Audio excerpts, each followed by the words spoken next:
Good morning दोस्तों।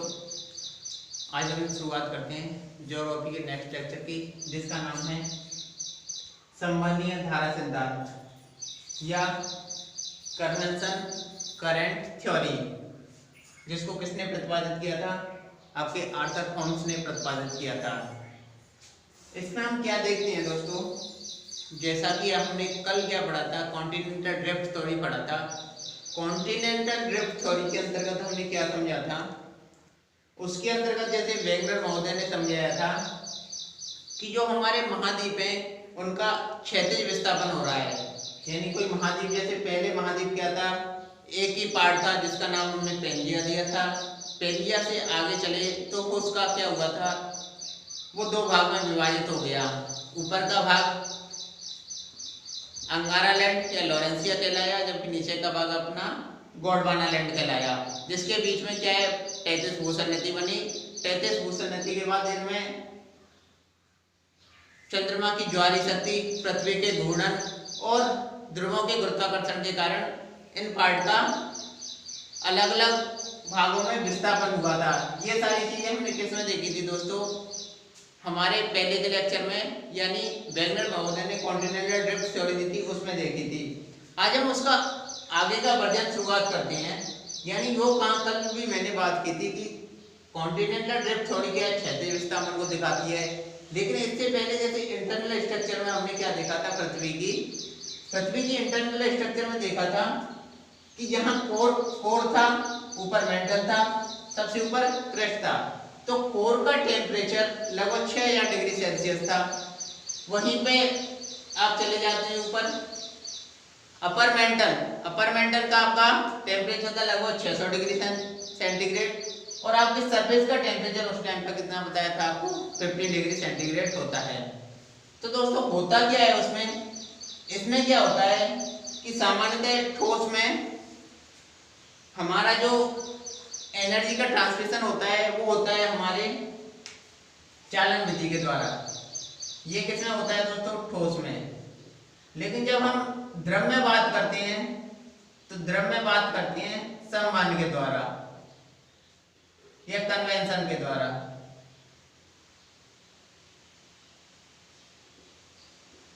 ये क्या है? कंडक्शन। तो दोस्तों ये द्रव या गैस फॉर्म में जब बात करते हैं आप, तो इसमें एनर्जी का ट्रांसमिशन किसके द्वारा होता है? आपका संवहन प्रक्रिया के द्वारा। आपने जब भी भौतिकी पढ़ी होगी या भौतिक विज्ञान पढ़ी होगी, उसमें 3 इस प्रकार की एनर्जी के ट्रांसमिशन की विधियां होती हैं। पहला होता है कंडेंसन यानी चालन, दूसरा होता है कन्वेक्शन यानी संवहन, तीसरा होता है विकिरण यानी रेडिएशन। तो इसमें हमारे लिए महत्वपूर्ण क्या है? संवहन विधि है। संवहन, हालांकि आपको पता है कि कई पार्ट इसमें ठोस हैं, कई द्रव हैं, लेकिन इसमें होता क्या है कि कोर का टेम्परेचर है और हमारे सरफेस का टेम्परेचर है या लिथोस्फीयर का टेम्परेचर है, उसके बीच ताप प्रवणता बोलते हैं, जिसे आप या टेम्परेचर ग्रेडियंट।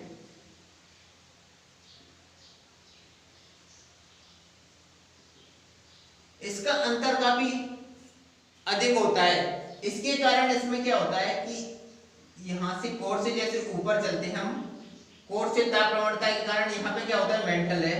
मेंटल का मैग्मा क्या करता है, ये लोअर मेंटल है, ये अपर मेंटल है। मेंटल का मैग्मा लोअर मेंटल से अपर मेंटल में पहुंचता है। अपर मेंटल से क्या है, ये वर्टिकल गति करता है, यानी मैग्मा कैसे जाता है हमारा, सीधा ऊपर की तरफ जाता है पृथ्वी की ओर, क्योंकि यहाँ टेम्परेचर का काफी अंतर होता है। तो इस वाले टेम्परेचर को जो ऊपर की तरफ मैग्मा जा रहा है आपके आग्नेय मंडल से या आउटर मंडल से, तो इसे कहते हैं हम हॉट प्लूम्स।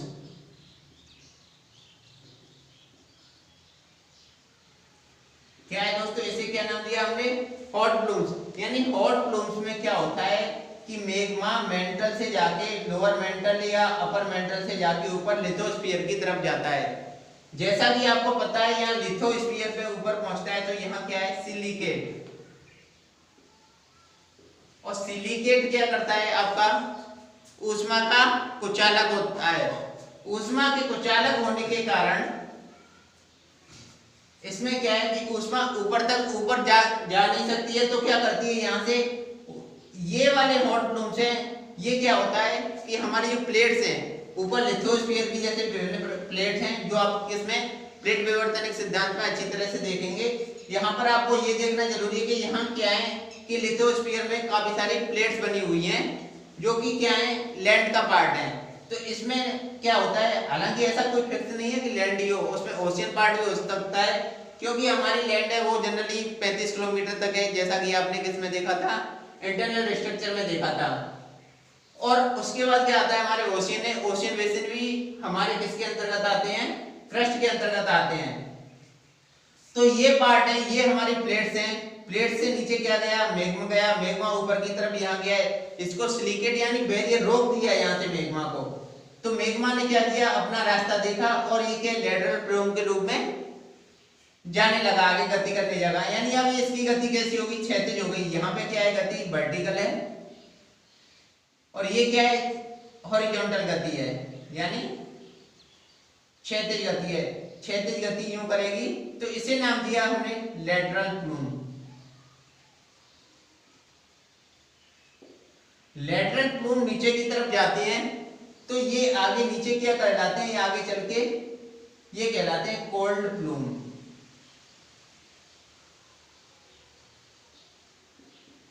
प्लूम यही है, मैग्मा जा रहा है, बस वर्टिकल मैग्मा जाता है तो इसे हमने हॉट प्लूम नाम दे दिया।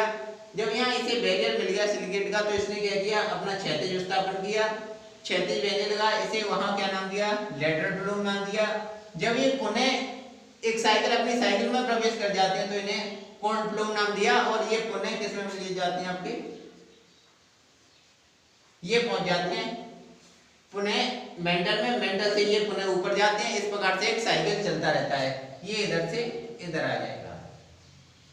ठीक है दोस्तों, इस प्रकार से हमने इसमें क्या जाना कि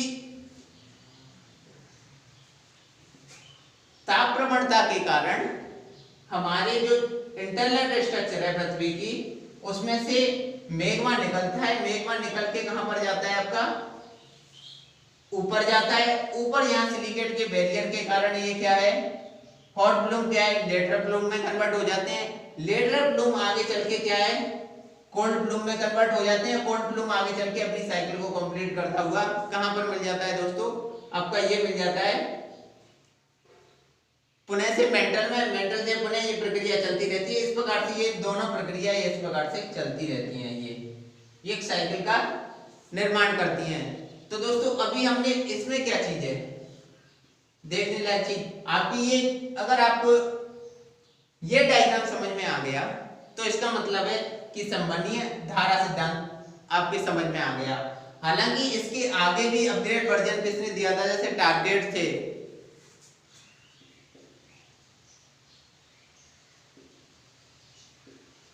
टारगेट जी ने क्या बताया कि इन्होंने बताया, इन्होंने तो पूरा का पूरा क्या है, प्लेट्स को कोई पर्टिकुलर नाम नहीं दिया, इन्होंने इन प्लेट्स के बीच में दूरी को डिफाइन किया था इस प्रकार से कि इन्होंने कहा था कि दो प्लेटों के मध्य में दूरी होती है और उनमें क्या होता है, इन प्लेट्स को इन्होंने नाम दिया था TIC, thermally imported convection. TIC नाम दिया, सारी प्लेट हैं ऐसे टीआईसी में बदली हुई है, टीआईसी के रूप में जानी हुई है। उसमें क्या कहते हैं, ये मैग्मा निकलता है, मैग्मा निकल के पुनः ऐसे ही आता है और इसको नीचे कोल्ड प्लूम के रूप में जाते हैं। यहाँ क्या होता है, यहाँ पर क्या होता है, जैसे ये क्या है आपका, हमने क्या है अपकेंद्रीय अवकेंद्रीय बल देखा थे, उसी प्रकार से इसमें क्या होता है दोस्तों कि यहाँ पे क्या होता है, तनाव मूलक शक्ति होती है। जब हम जियोमॉर्फोलॉजी का फर्स्ट लेक्चर देखा था, उसमें क्या देखा था, तनाव मूलक शक्ति में क्या होती है, प्लेट इस प्रकार से जाती है और संपीड़नात्मक में क्या है, ये दोनों प्लेट पास आती हैं। जैसे संपीड़नात्मक में क्या होता है, ये प्लेटें ऐसे जाती हैं। तो दोस्तों ये प्लेटें दूर जाती हैं, दूर जाती हैं तो क्या कहलाती हैं, जैसे टारगेट महोदय ने ये प्लेट्स को पर्टिकुलर नाम दिया, एक प्लेट दूर जाती है तो दूसरी प्लेट इसी प्रकार से दूर जाती है जैसे, और उन्होंने प्लेट्स का काफी वर्गीकरण कर दिया जिसको आप प्लेट विवर्तनिक सिद्धांत में और अच्छी तरह से समझ जाएंगे। तो अभी क्या हुआ दोस्तों, टारगेट जी ने क्या कहा कि इसमें प्लेट्स के बीच में गैप होता है और जो प्लेट को नाम दिया था वो क्या होती है, टीआईसी नाम दिया था। टीआईसी के बाद इन्होंने क्या किया था, हमारे जो गर्त होते हैं, यानी ये क्या है गर्त और ये क्या है गर्त। हॉट प्लूम उठा, हॉट प्लूम में क्या है, ये हमारी जैसे अब मिड अटलांटिक रेंज देखेंगे आप, तो मिड अटलांटिक रेंज में क्या होता है, नीचे से लावा निकलता है मंद रूप में, लावा ऊपर उठता है, ऊपर उठ के क्या होता है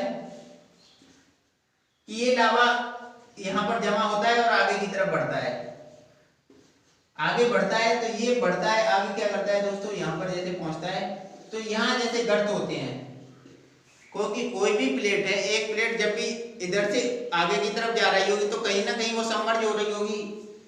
तो एक प्लेट क्या करती है, जैसे यहाँ से इधर चली गई तो ये प्लेट गई कहीं ना कहीं तो रुकेगी, यानी कहीं ना कहीं क्या होगा, जैसे प्लेट विवर्तनिक सिद्धांत में से अच्छी प्रकार से और जानोगे तो ये प्लेट है कभी क्या हो जाएगी, हैवी डेंसिटी, यानी उच्च, इस प्लेट से उच्च घनत्व होगा या फिर इसी प्लेट का उच्च घनत्व होगा, तो ये प्लेट क्या हो जाएगी, नीचे की तरफ चली जाएगी और जो कम घनत्व वाली प्लेट है इसके ऊपर अध्यारोपित हो जाएगी। तो यहाँ पर जो गर्त हैं इन्हीं को नाम दिया है इन्होंने कोल्ड प्लूम। तो दोस्तों जब आप समझ ही गए होंगे कि सम्मानित धारा सिद्धांत के अंतर्गत हमने क्या देखा, ताप प्रवणता होती है, ताप प्रवणता के कारण क्या होता है कि जो यहाँ चालन विधि से क्या होता था, एनर्जी का ट्रांसमिशन होता था, वो अब कन्वेंशन विधि से होता है या संवहन विधि से होता है। संवहन विधि से ऊपर चल के ये हॉट प्लूम कहलाते हैं। हॉट प्लूम ऊपर सिलिकेट बैरियर के कारण हॉरिजॉन्टल रूप में बहने लगते हैं, जिन्हें हम क्या कहते हैं, लेटरल प्लूम कह देते हैं। लेटरल प्लूम जब गर्त के पास आ जाते हैं तब इन्हें कहते हैं कोल्ड प्लूम, और कोल्ड प्लूम अगेन पुनः किस में मिल जाते हैं, आपके हॉट प्लूम में मिल जाते हैं, और इस प्रकार से एक साइकिल चलता रहता है। दोस्तों इस वीडियो में केवल इतना ही, जैसा कि आपको पता ही है कि इससे अगले वाला हम चैप्टर करेंगे प्लेट विवर्तनिक सिद्धांत का, इसीलिए आपको ये जानना जरूरी है। और इससे पहले वाला लेक्चर जो भी आपने नहीं देखा है तो आप एक बार उसे देख सकते हैं। उसमें जैसे प्लेट महाद्वीपीय विस्थापन सिद्धांत को समझाया था। महाद्वीपीय विस्थापन सिद्धांत के आगे या इसे क्या कह सकते हैं आप, मिड लेक्चर कह सकते हैं। इससे आगे हम चलेंगे प्लेट विवर्तनिक सिद्धांत चलेंगे, उसको हम मंडे से स्टार्ट करेंगे दोस्तों। इस वीडियो में केवल इतना ही दोस्तों, धन्यवाद।